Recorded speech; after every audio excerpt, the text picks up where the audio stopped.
А можно без песен такую спокойную песню, которую пели мои родители, мама пела.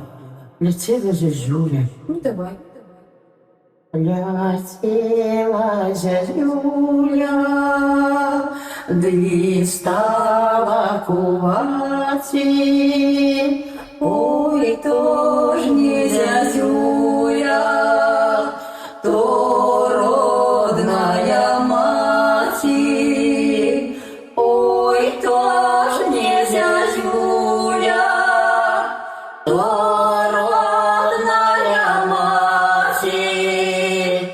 Ой, то ж не зозуля, то родная мати. Яна прилетела, дочку родовати. Яна прилетела, дочку родовати.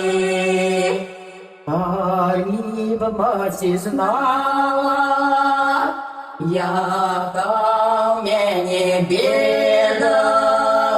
Яна передала воровщикам хлеба. Яна передала воровщикам хлеба.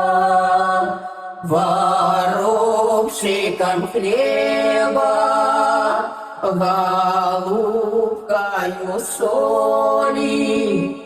Ох, мамка родненька, як тяжко без доли.